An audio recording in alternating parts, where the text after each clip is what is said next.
Hola a todos, soy Jaime Silva y les doy la bienvenida a este espacio de participación ciudadana con diferentes actores sociales donde desglosaremos la problemática que afronta nuestra ciudad para construir soluciones viables.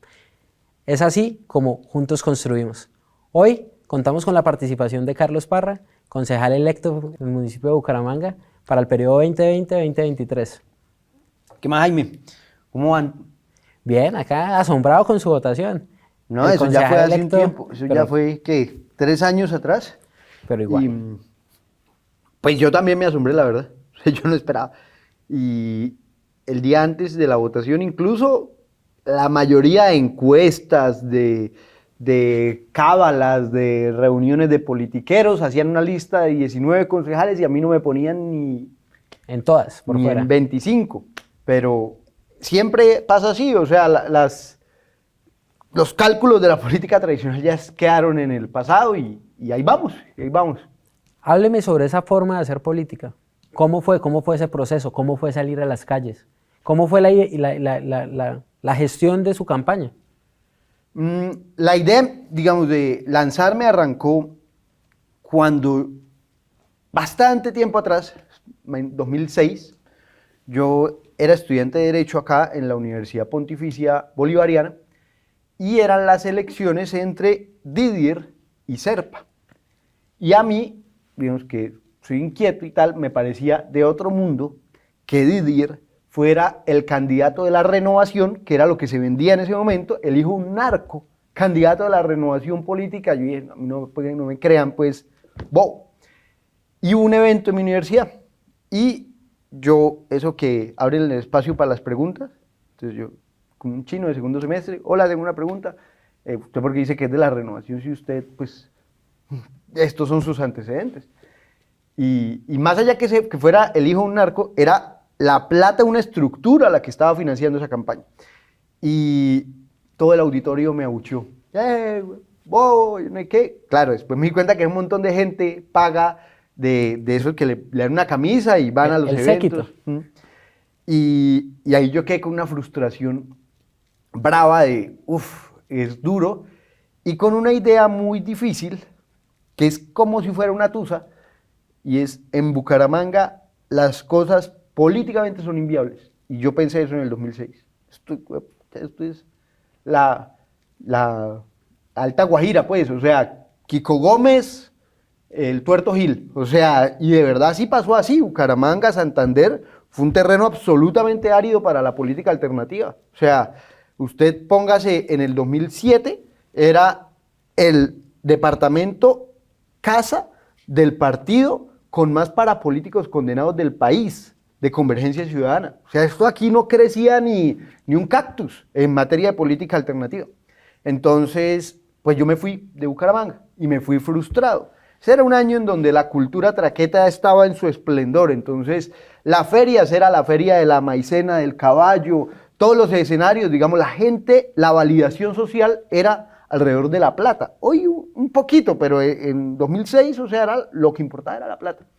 Entonces yo me fui frustrado como pensando, Bucaramanga es una ciudad políticamente muy difícil, y me fui a estudiar, a hacer mi vida en Bogotá, y siempre tenía como la idea de, un día voy a volver a Bucaramanga, o sea, como esas cosas que uno se fija en la vida, y un día voy a volver, esperar, tarde o temprano. Y el día... Pero en ese momento, en ese intermedio entre que se fue y volvió, cuéntanos un poquito, ¿qué estuvo haciendo en Bogotá? Yo me fui a estudiar Derecho, yo estudiaba Derecho acá, luego me fui al Rosario a seguir estudiando Derecho, me dediqué a promover el pensamiento crítico, abrí una fundación con la que promovía debates por todos lados. Aquí estuve formando gente en debate y en distintos municipios por todos lados, me dediqué a eso 10 años de mi vida y hoy todavía lo hago con mi tiempo libre. Pero pues eso me permitió conocer gente, recorrer el mundo, desarrollar un propósito, liderar, que eso es muy importante en la vida, aprender a liderar. Pero el caso fue que todo ese tiempo siempre yo tenía ese pendiente de cuando pueda me devuelvo. Y fueron las elecciones del 2018. Y yo le dije a todos mis amigos, yo trabajaba con Angélica Lozano, que era una representante de la Cámara, le dije a ella, le dije a todos mis amigos, le dije, si las elecciones del 2018, este señor llamado, perdón, del 2015, este señor llamado Leonidas Gómez saca una votación, es que Bucaramanga, y todo el mundo le decía a uno, no, chino, eso no joda, eso van a sacar 10.000 votos, chino, eso no joda, eso, y saca 230.000 votos. Y yo dije, no, pucha, Santander empezó, algo está pasando, o sea, en ese lugar que no crecía un cactus, 230.000 personas se le rebelaron a dos estructuras que habían en ese momento y este departamento de verdad se está moviendo como cuando hay un temblor, pero no es superficial, sino profundo. Entonces yo dije, ahí, y me seguí haciendo análisis electoral. Y luego vino el 2018 y las elecciones de Cámara y Senado.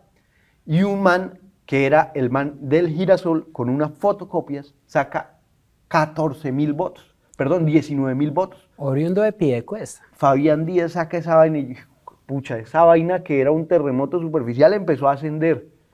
14.000, 19.000, no estoy seguro. Y esta vaina. Y 80.000 votos Leonidas saca en Santander, al Senado, 80.000 votos, una locura. Una locura. Y yo dije, no, esto. Y luego, en esas elecciones, fue que yo estaba viendo el computador, yo fui gerente de la campaña de Angélica Lozano al Senado, y viendo el computador, pues yo veía los resultados de ella al Senado, pero veía los de Santander y me bajaban las lágrimas de felicidad, de juepucha, el lugar donde yo pensaba que no me podía, se podía. Y en ese momento yo dije, voy a encaminar todo esfuerzo que yo pueda para volverme a hacer algo viable allá. Y bueno, me seguí dedicando a mi fundación, me vine a trabajar desde acá y vino la consulta anticorrupción. Y entonces yo tuve ahí un papel porque siendo asesor de Angélica, yo le propuse a ella hacer la consulta. Entonces eso me dio como un liderazgo y una capacidad como de liderar esas discusiones. Entonces, cuando llegó la hora de la campaña de la consulta, yo le dije, pues me devuelvo para Bucaramanga. Yo voy a hacer esto, pero allá. Y me vine para acá, para entrar al terreno y conocer el escenario. Y así fue como llegué, y la primera vez que se nos ocurrió hacer algo era allá en el Parque San Pío, salimos con unas peloticas, 2 voluntarios, uno que hoy es mi parcero, que yo soy mi compadre incluso, y otro voluntario con unas peloticas, y la gente las metía en o sea, y fue creciendo, y ese grupo se volvió más grande, le metimos el hombro, alma, vida y corazón a la consulta, a pesar de que no ganamos la consulta, en Santander la ganamos, en Bucaramanga la ganamos, y yo dije, no, esta vaina no tiene reversa, acá me quedo. Llamé a todo lo que tenía en Bogotá, por favor me cancela el contrato del arriendo, cuadré el trasteo, me vine, y aquí me quedo. Y así fue como me quedé, y entonces... Pero se quedó inicialmente por la consulta, pero cuando dijo, me quedo, pero me quedo iniciando una carrera en política. agosto del 2018. ¿Sí? Y entonces ahí me quedé y arranqué con este cuento. Inicialmente el propósito, yo tenía y tengo un gusto también por los temas departamentales, el propósito estaba en la asamblea. Y bueno, esa vaina lo va a vivir ahora en este camino, que hay que ponerse de acuerdo porque si van 2 personas al mismo lado con el perfil parecido. El caso fue que no, esto está muy difícil, o no muy difícil, muy, llamémosle difícil, pues. Y ahí cambiamos al consejo. Y empecé en esa campaña.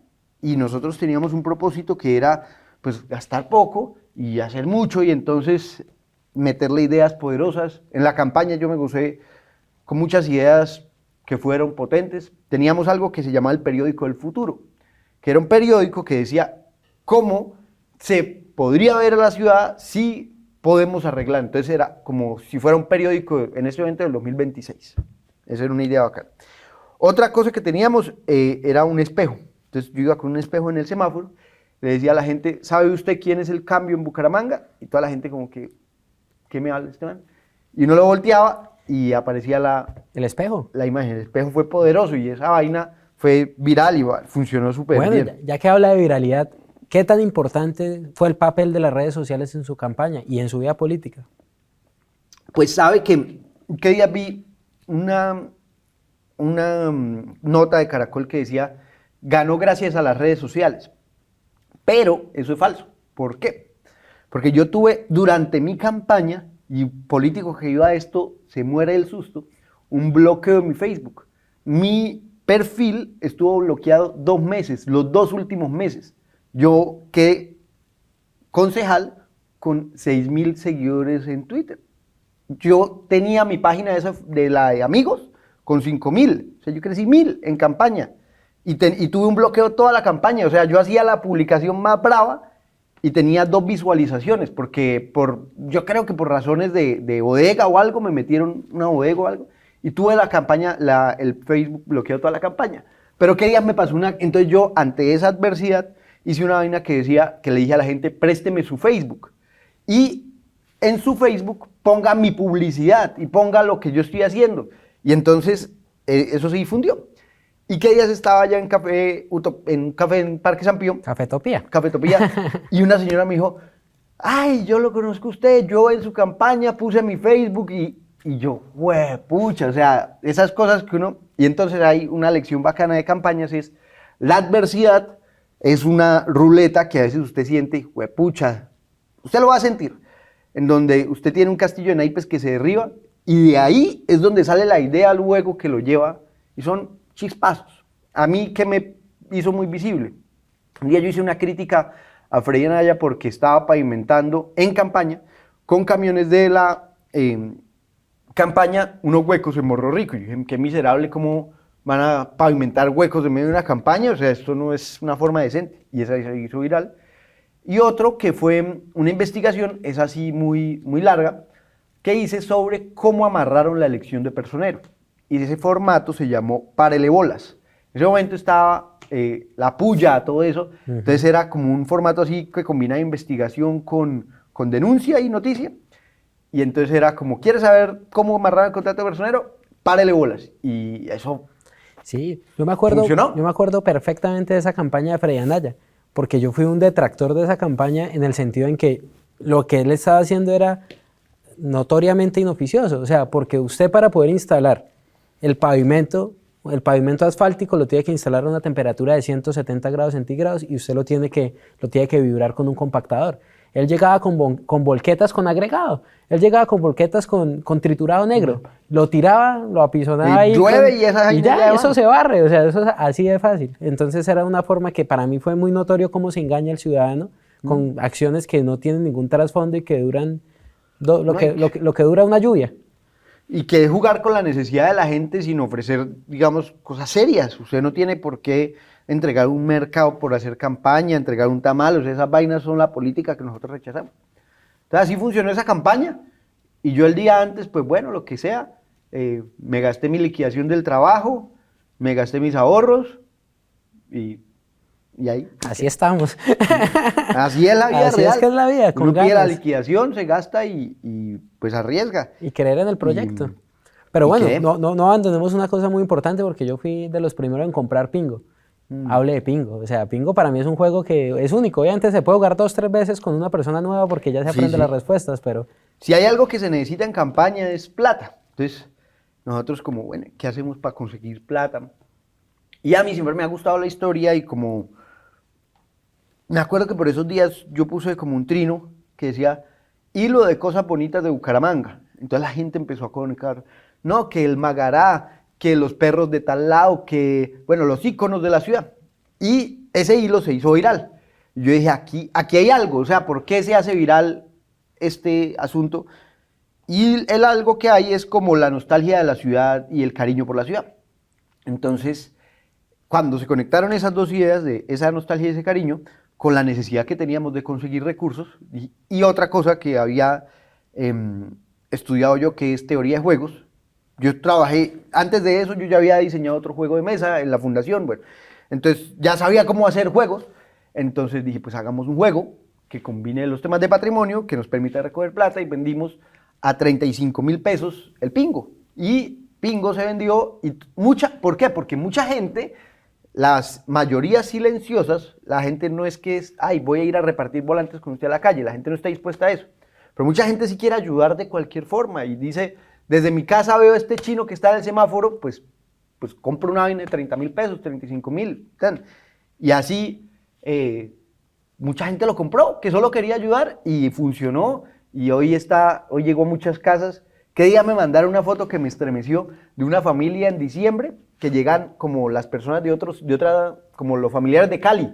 No, venga, juguemos pingo, y para mostrarles la ciudad. Y dije, qué berraquera, digamos, que uno pueda promover la ciudad con esas cosas. Y al tiempo recoger la plata y al recaudar tiempo... los fondos.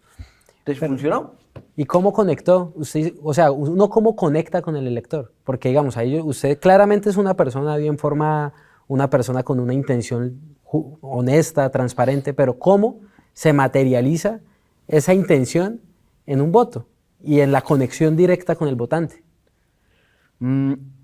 Es difícil, porque usted puede ser la persona más formada del mundo, pero si usted no entiende las preocupaciones tal cual, si usted no siente, el asunto es sentir, o sea, puede que la persona le dé la razón, pero si usted no se conecta con la emoción de esa persona, vale huevo. Entonces, y sentir lo que siente el otro, en parte, es el ejercicio, digamos, trillado de, ay, me pongo los zapatos del otro, pero es poder entender como otra realidad, y es de esa realidad poder hablar a la persona. Entonces, por ejemplo, a las personas les indigna la corrupción. ¿Pero por qué indigna? ¿Cuál es el asunto que usted está viendo eso y dice, sí, y comprender ese sentimiento le permite a usted, pues, saber cómo interpretarlo para representar, que en últimas ese es el oficio. O sea, usted cuando es representante, concejal, diputado, es un nodo de los pensamientos y sentimientos de las personas que confían en usted. Si, por ejemplo, llega los que están en el Congreso, la reforma a la salud, y a usted lo eligen una cantidad de personas que están preocupados por la reforma a la salud y no quieren que pase, pues usted tiene que representarlos a ellos. Ese es el ejercicio de representatividad. Entonces, ¿cómo se hace eso? Pues simplemente preguntándose qué pensará la gente que votó por mí. ¿Y cómo usted sabe?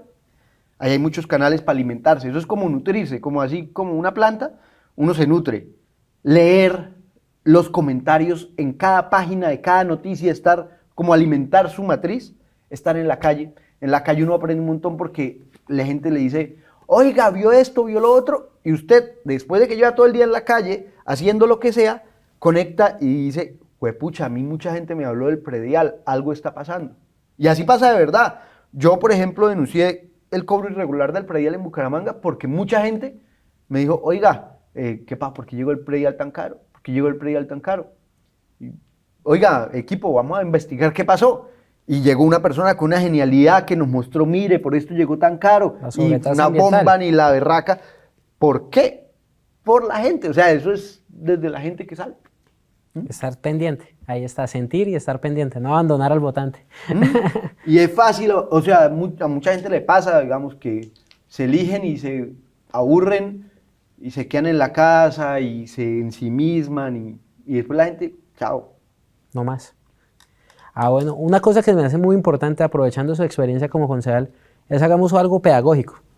A todos los que nos están viendo, expliquémosle qué es el Consejo Municipal. Organizacional, antes que organizacionalmente, sí, ¿cuál es la función principal de un concejal? Tiene dos funciones como importantes. Una, aprobar o no los acuerdos. ¿Qué son los acuerdos? Decisiones importantes de la ciudad. Ejemplo, que si endeudamos la ciudad o no, que si se dona un inmueble o no, que si se aprueba un plan de desarrollo o no. Esas son las decisiones más importantes de la ciudad. Primer asunto. Y segundo, control político. Es decir, que en la ejecución de los planes de la ciudad las cosas funcionen como tienen que funcionar y si no, alguien diga, oiga, esto no está saliendo como tiene que salir. Eso, la verdad, en general no funciona. El consejo en verdad difícilmente funciona por un factor. Y lo digo así, yo me lanzo a la alcaldía y efectivamente llego. Es una vaina que a mí no me importa las presiones, es armar coaliciones daña el consejo. ¿Por qué? Porque la persona que se mete a un ejercicio mayoritario dice, empeño mi criterio porque el alcalde me hizo este o este. Nada, usted tiene que ser independiente, el alcalde tiene que ser independiente frente al consejo y que los concejales decidan conforme su juicio y no conforme su interés. Entonces, ahora que de pronto me lance, no sé, toda esa vaina, mucha gente llega y le dice a uno, bueno, pero usted va a armar coalición, que hagan lo que quieran. Y si quieren dañarle los proyectos a la ciudad, pues como yo saqué un video, en la calle nos vemos. O sea, no tiene que ser una transacción por debajo de mesa. Claro y transparente. Bueno, esa parte del control político la puede ejercer únicamente un concejal. ¿Cómo se puede hacer una integración entre la veeduría ciudadana y el control político para potenciar y ser más asertivo con el control? Las veedurías, en lo que yo he ejercido ahorita el papel, ejercen como si fuera una terminación nerviosa en un cuerpo. Usted tiene las terminaciones que están directamente en los escenarios, lugares que saben que si ponen un cemento de mala calidad, entonces el veedor le dice al concejal y el concejal lo escala a un debate de control. Si algo falla en ese camino, sí. Entonces, pues uno recibe alertas todo el tiempo, incluso que lo superan, muchas veces. Es decir, la cantidad y número de alertas, y usted tiene 3 personas con las que trabaja y tiene que, no, que está pasando esto en infraestructura, que está pasando esto acá. Imagínese, cada barrio, cada inversión, 1.200.000 pesos, usted, y prácticamente que, pues mucho de lo que denuncian nos llega a 4 o 5 concejales, entonces pues son muchas cosas al tiempo, ¿sí? Entonces, pues es eso, es usted tener la capacidad de administrar un equipo para poder atender esas denuncias y escalar las cosas que merecen escalar. Gerenciar. En última sí, es un gerenciar su curul. de liderar una curul. O sea, cuando usted tiene una representación, también tiene un equipo y ese equipo tiene que administrarlo para que cumpla con las cosas que usted tiene que hacer, que sea al tiempo visible. Sí, es en parte liderar. Algo que pues, retomando un poquito, cuando hablamos de proyectos de acuerdo municipal, sí me genera mucha inquietud. En promedio, ¿cuántos proyectos de acuerdo municipal presenta cada concejal y cuántos son aprobados? ¿Qué tanto se puede hacer? Esa es una estadística para ver desde la oposición. Sí, yo le puedo decir, ahorita le digo los números, pero es mentiroso lo que le diga en un sentido. Y es, más proyectos no significa que haga más. Yo tengo más proyectos aprobados que incluso los concejales del alcalde. Y siendo minoría y contra los concejales. Pero ahí no está la raíz de, ay, hizo más porque tiene más proyectos, eso es carreta. Es qué tan valiosos o significativos pueden ser esos proyectos, qué cambios pueden lograr. ¿Sí? Entonces, que si se puede aprobar proyectos siendo minoría y siendo oposición, sí. Yo no voy a decir aquí a victimizarme, ay, no, se puede. Usted tiene que ser inteligente, obviamente, y usted tiene que jugar en, bueno, vamos a darnos duro y vamos a argumentar con toda la fuerza y al tiempo ver cómo hacer para que se apruebe el día que no está la gente de mal genio, todas esas cosas influyen. Pero sí se puede aprobar más proyectos. Ese es un asunto. ¿Dónde está la bolita de ser minoría? En el manejo de la agenda. Eso es lo difícil. No es que le nieguen los proyectos en la votación, es que no se los agendan. Ese es el quid del asunto.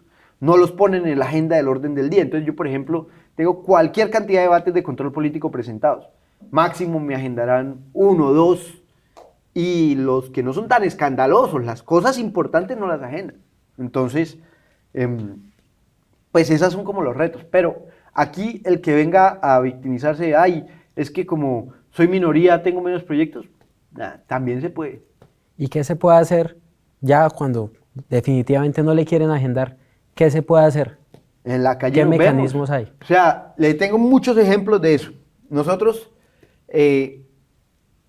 a Danovis, mi compañero, le hicieron la guerra hasta el final con un proyecto para tener la cátedra de protección animal. Concejales que posaban de animalistas, un montón de pues no me puede decir groserías y nada. No. Bueno, de tal. Y le negaron el proyecto hasta el cansancio. Danovis dijo, vea, estos fueron los que negaron el proyecto. Esa vaina creció y al otro día, juiciosito votando. Y decían, fue chistoso, y no estamos votando porque Danovis hizo eso, pero aquí estamos votando positivo. ¿Sí? Entonces la calle tiene, ahí la ciudadanía tiene un rol supremamente importante. Nosotros, yo 3 veces el proyecto de rendición de cuentas de concejales, un proyecto para obligar a los concejales a rendir cuentas. Y había un concejal que es muy buena gente, y no voy a decir el nombre, que me decía, ay, que yo no voy a votar eso. No, ni me diga, no me... Y uno llega como, hey, venga, no, yo no voy a votar eso. Pues cuando fue el proyecto, había mucha presión de la ciudadanía, mucha gente escribiendo por todo lado, y los concejales empezaron a cambiar el criterio. Y entonces ese que me decía, no, yo no voy a votar eso, me dice, luego llegó diciéndome, vio que le ayudé a que los demás votaran eso. Y salió. Y salió, y hoy en día es obligatorio que los concejales tengan que rendir cuentas. Pero bueno, ya desde su experiencia, digamos, para uno proyectarse y decir, bueno, me puedo considerar que estoy haciendo una acción, un trabajo óptimo. ¿Cuántos proyectos? Obviamente depende de la calidad del proyecto de acuerdo municipal, pero ¿cuál sería una aspiración o una pretensión válida para decir, ve, este es un pelado que está trabajando? Presentar uno cada 6 meses, uno cada 4. No, eso es muy... O sea, usted tiene, por ejemplo, hay muchas formas de organizarlo, pero por ejemplo, usted tiene 4 prioridades, que el medio ambiente, el emprendimiento, el desarrollo comunitario y la infraestructura. Y en esos hay retos. No todos los retos son un proyecto de acuerdo, no todas las cosas se resuelven con un acuerdo, pero bueno, supongamos que esos usted hace 3 acuerdos, escribe con su equipo, los radica. De esos 3 le agendarán 1, 2.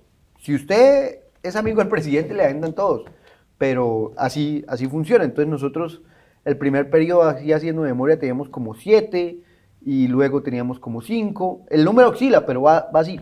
Pero lo que le digo, el número no es el factor fundamental. Eso sí, hay concejales que a hoy no han presentado un proyecto. Y usted lo ve como si nada, no les preocupa, Eso también es grave.